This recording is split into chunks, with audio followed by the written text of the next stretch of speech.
Hello friends, स्वागत है आपका इस वीडियो में।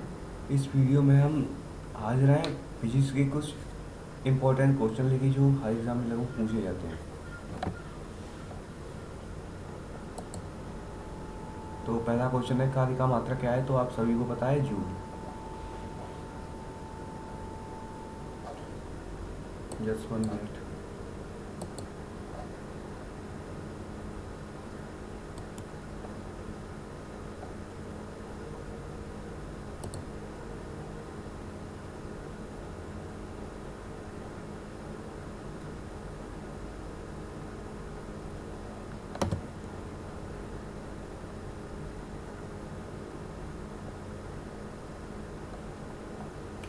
दूसरा क्वेश्चन देखते हैं, प्रकाश वर्ष किसकी इकाई है? तो है दूरी की।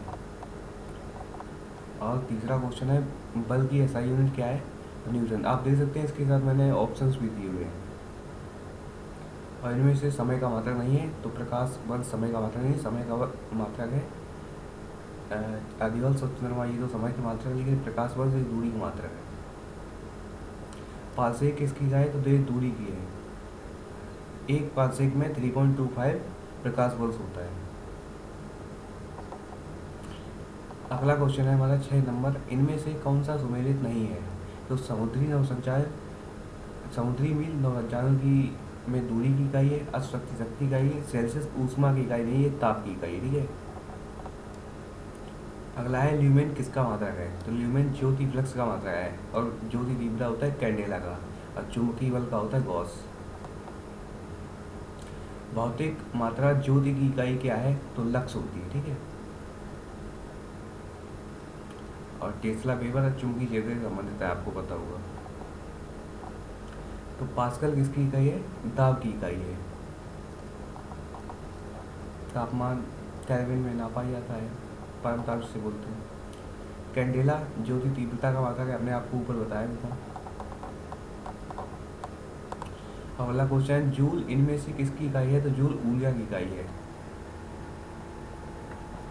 बल का मात्रक न्यूटन होता है, तापमान केल्विन होता है, और दाब पास्कल में नापा जाता है।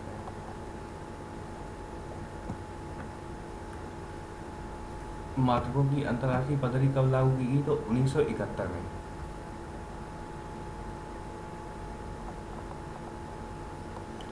हर्ट्ज क्या मापने की यूनिट है? तो आपको याद रखना है, तरंगों की आवृत्ति जो है वो हर्ट्ज में नापी जाती है, और तरंगों की तरंग दैर्ध्य नापी जाती है एंगस्ट्रॉम में। अगला है, विद्युत मात्रा की इकाई क्या है? तो ये एम्पियर। ठीक है। ओम रेजिस्टेंस की इकाई होती है।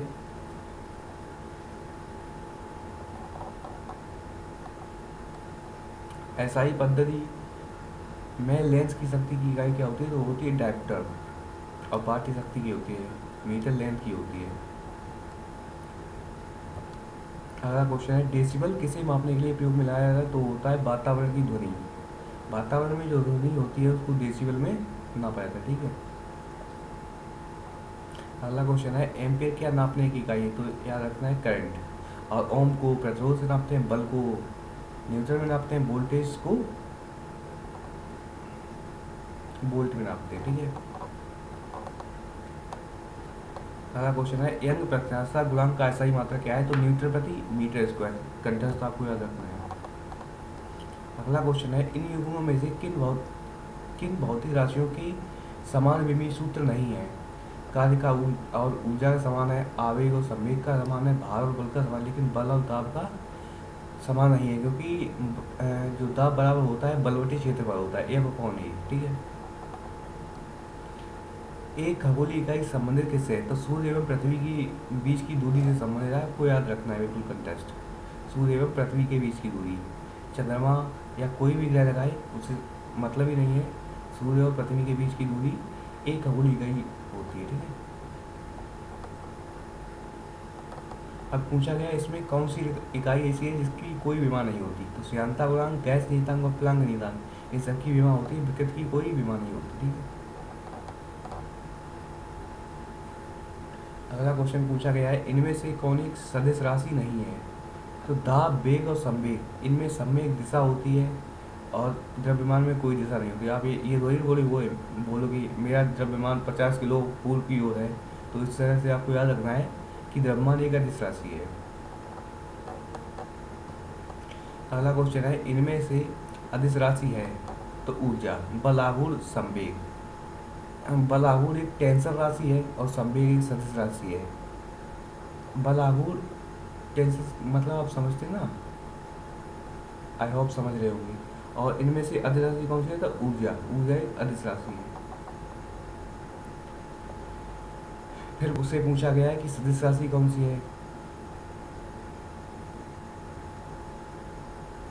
तो संवेग एक सदिश राशि है, ठीक है। वैसे यहाँ पे वेग नहीं होना चाहिए, गलत लिखा हुआ है, यहाँ पे 4 होना चाहिए, ठीक है। वेग भी एक सदिश राशि होती है, संवेग भी सदिश राशि होती है, तो यहाँ पे 4 होना चाहिए वेग की जगह पे। इनमें से कौन सी राशि सदिश नहीं है, तो पूछा गया है सीधा सा अदिश राशि कौन सी है, तो वो है आयतन, ठीक है। वेग, विस्थापन और बल ये तीनों सदिश राशियाँ हैं। इनमें से सदिश राशि है तो वेग, अभी आपने आपको ऊपर बताया भी था कि वेग एक सदिश राशि है, ठीक है। आपको याद रखना है कंट्रास्ट। इनमें से कौन सा एक व्युत्पन्न परिमाण नहीं है। व्युत्पन्न का मतलब है कि जो जैसे द्रव्यमान है, सेकेंड है, और मतलब जो बेसिक मात्रक है उनसे मिलाकर के नहीं बना है, ठीक है। तो चाल है मीटर पर सेकेंड होता है, घनत्व तो द्रव्यमान बटे आयतन होता है, और आयतन घन लीटर होता है, तो ये द्रव्यमान एक केवल ऐसी राशि है जिसका मतलब डायरेक्ट किलोग्राम होता है, ठीक है। तो ये व्युत्पन्न परिमाण नहीं है, ये एक मूल राशि है द्रव्यमान। पदार्थ की संवेग और वेग के अनुपात से कौन सी भौतिक राशि प्राप्त की जा सकती है, तो आप देखेंगे कि एम बी और बटे बी जब करेंगे तो आपको केवल एम प्राप्त हो जाएगा, जो कि होता है द्रव्यमान, ठीक है। संवेग होता है पी बराबर एम बी और वेग होता है बी।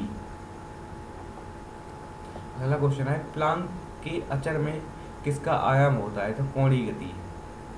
आप वो देखेंगे उसमें होता है प्लांक में ओमेगा बराबर 2h। इसलिए आपको फिलहाल इतना याद रखना है, प्लांक के अचर में कोणीय गति होती है। हाँ, आपको याद आ गया कि ओमेगा बराबर NH/2 होता है, ठीक है, कोणीय गति। और अगला क्वेश्चन है नंबर 30, एक लड़की झूले पर बैठी स्थिति में झूला झूल रही है, उस लड़की के खड़े हो जाने पर दोनों का आवर्तकाल तो कम हो जाएगा, ठीक है। आपको याद रखना है। घूर्णन करती एक गोल मेज पर अचानक एक लड़का आकर बैठ जाता है और मेज के कोणी बेग पर क्या प्रभाव पड़ेगा, तो कम हो जाएगा। आपको ये याद रखना है कि घूमती हुई मेज, झूला, इन पर कोई भी बंदा बैठा हुआ है और उस पर कोई एक्टिविटी करता है, हाथ बाहर फैलाता है या फिर खड़ा हो जाता है या फिर झूले पर खड़ा हो जाता है, तो इनसे आपको याद रखना है कि उसका जो कोणीय वेग है वो कम हो जाएगा, ठीक है। अगला है, यदि किसी चलती हुई वस्तु के वेग को दोगुना कर दिया जाए तो उसकी गतिज ऊर्जा 4 गुनी हो जाती है, ठीक है। आप देखते हुए होंगे k बराबर हाफ mv² होता है, तो k प्रोपोर्शनल टू b²। जब आप चाल को दुगुना करेंगे तो गतिज ऊर्जा ऑटोमेटिक 2 का वर्ग 4 गुना हो जाएगा, ठीक है। अगला क्वेश्चन है हमारा, किसी असंतुलित बल द्वारा किसी पिंड में उत्पन्न त्वरण होता है तो बल के अनुक्रमानुपाती होता है, ठीक है। आप न्यूटन का पहला नियम देख भी सकते हैं, यह बराबर एम ए, तो F प्रोपोर्शनल टू ए। प्रत्येक क्रिया की बराबर व विपरीत दिशा में एक प्रतिक्रिया होती है, यह न्यूटन का गति विषयक तृतीय नियम है, ठीक है। आपको याद रखना है, क्रिया प्रतिक्रिया का नियम न्यूटन का गति विषयक तृतीय नियम है। अगला क्वेश्चन है, जल में तैरना न्यूटन की गति के किस नियम के कारण संभव है, तो आपको तृतीय नियम। अभी मैंने बताया कि क्रिया प्रतिक्रिया, जब आप जल में कूदेंगे तो जल भी आप पे कुछ फोर्स लगाएगा कि आप उससे बाहर रहें, और यही प्रतिक्रिया आपको तैरने में आसानी देगी, ठीक है। अगला है, कोई पिंड तब तक विरामावस्था में ही रहेगा जब तक उस पर कोई बाह्य बल कार्य नहीं करता है, कथन किसका है, तो न्यूटन का।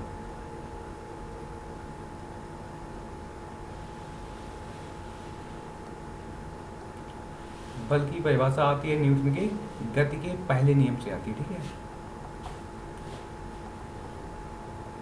अगला क्वेश्चन है हमारा, किसी पिंड के उस गुणधर्म को क्या कहते हैं जिससे सीधी रेखा में, विराम में या एक समान गति की स्थिति में किसी में भी परिवर्तन का विरोध नहीं करता है। तो ये भी न्यूटन का पहला नियम है और जड़त्व का नियम जिसे बोलते हैं। ठीक है, न्यूटन के पहले नियम को भी कहते हैं जड़त्व का नियम। ठीक है, गाड़ी खींचता हुआ घोड़ा किस बल के कारण आगे बढ़ता है? तो आपको याद रखना है पृथ्वी द्वारा घोड़े के पैरों पर आरोपित बल से, ना कि घोड़े द्वारा पृथ्वी पर आरोपित बल से, बल्कि पृथ्वी द्वारा घोड़े के पैरों पर आरोपित बल से गाड़ी आगे बढ़ती है। ठीक है, अगला क्वेश्चन है हमारा, चलती हुई जब अचानक ब्रेक लगाती है तो उसमें बैठे यात्री आगे की दिशा में गिरते हैं, इसको किसके द्वारा समझाया जा सकता है? तो न्यूटन का पहला नियम, न्यूटन के पहले नियम में उन्होंने बताया था जो कि जड़त्व का नियम है। जो वस्तु गति की अवस्था में है वो गति की अवस्था में ही रहना चाहती है, और जो वस्तु स्थिर है वो स्थिर ही रहना चाहती है, अपनी गति का विरोध करती है। यही जड़त्व का पहला नियम है। और इसी में ये बताया है कि जब आप बस जब चल रही होती है, आपका बॉडी भी उसके साथ मूवमेंट में होता है। तो जब बस अचानक से रुकती है तो आपका बॉडी मूवमेंट में रह जाता है, तो ब्रेक लगने से आप अचानक से आगे झुक जाते हैं। ठीक है, अगला है, रॉकेट किस सिद्धांत पर कार्य करता है? तो न्यूटन के तृतीय नियम पर, क्रिया प्रतिक्रिया का नियम आपको याद रखना है। अश्व यदि एकाएक चलना प्रारंभ कर दे तो अश्वारोही के गिरने की आशंका का कारण क्या है? तो विश्राम कर, क्योंकि जब गाड़ी खड़ी होती तो एवरीथिंग इज इन, मतलब कहना चाहिए कि सब कुछ विश्राम में होता है। क्रिकेट का खिलाड़ी तेजी से आती हुई बॉल को क्यों हाथ को पीछे खींचकर पकड़ता है? तो बाल की विश्राम की स्थिति में आ सकती है। बाल को आसानी से कंट्रोल करने के लिए हमें उसको पकड़ के तुरंत हाथ में पीछे खींचना होता है। ठीक है, अगला क्वेश्चन है हमारा, बल गुणनफल होता है तो द्रव्यमान और त्वरण का। आपने न्यूटन का पहला नियम देखा है, F बराबर m/a। जब कोई व्यक्ति चंद्रमा पर उतरता है तो उसके शरीर में उपस्थित, देखो चंद्रमा पर जब जाएगा तो वहाँ पे जो पृथ्वी की तुलना में जो खिंचाव बल है जिसे गुरुत्वाकर्षण बल बोलते हैं, जब पृथ्वी होती है हालांकि तब गुरुत्व शब्द लगाते हैं, लेकिन अब जब आप चंद्रमा पर जाएंगे तो पृथ्वी की तुलना में 1/6 भाग से वह कम तेज़ी से खींचेगा आपको। ठीक है, तो आपके भार घट जाता है और मात्रा अपरिवर्तित। मात्रा से क्या मतलब है कि आपका जो मास है वो उतना ही रहेगा, और भार जो कि खिंचाव बल के कारण होता है तो वो कम हो जाएगा। ठीक है, 1/6 से घट जाएगा। यदि हम भूमध्य रेखा से ध्रुवों की ओर जाते हैं तो जी का मान बढ़ता है। ठीक है, ध्रुवों पर खिंचाव बल अधिक होता है। अगला क्वेश्चन है हमारा नंबर 48, शरीर का वजन ध्रुवों पर अधिकतम होता है क्योंकि ध्रुवों पर खिंचाव अधिकतम होता है, और विषुवत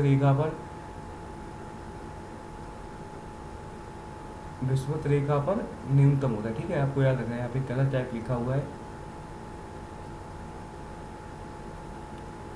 नहीं ठीक है, शरीर का वजन होता है तो ध्रुवों पर अधिकतम होता है। ठीक है, तो ये गलत है, विषुवत रेखा पर अधिकतम होता है तो विषुवत रेखा पर न्यूनतम होता है। आपसे एक क्वेश्चन और पूछा जाता है कि 1 किलो चीनी लेना कहाँ लाभदायक होगा, विषुवत रेखा पर या फिर ध्रुवों पर?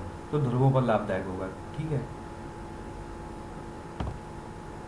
नंबर क्वेश्चन 49 है, 20 किलोग्राम के वजन को जमीन के ऊपर 1 मीटर की ऊंचाई पर पकड़े रखने के लिए किया गया कार्य होता है तो 100 जूल। देखिए, आपको कार्य प्राप्त करने के लिए कुछ ना कुछ मूवमेंट होना जरूरी है। अगर कोई मूवमेंट नहीं हुई है तो कोई कार्य नहीं माना जाएगा। ठीक है, अगला क्वेश्चन नंबर 50 है, एक व्यक्ति दीवार को धक्का देता है पर उसे विस्थापित करने में असफल रहता है तो वह करता है कोई भी कार्य नहीं। मैंने कहा कि आपको मूवमेंट होना जरूरी है, उससे पहले कार्य नहीं माना जाएगा। तो ठीक है, आज के वीडियो में इतना ही रखते हैं।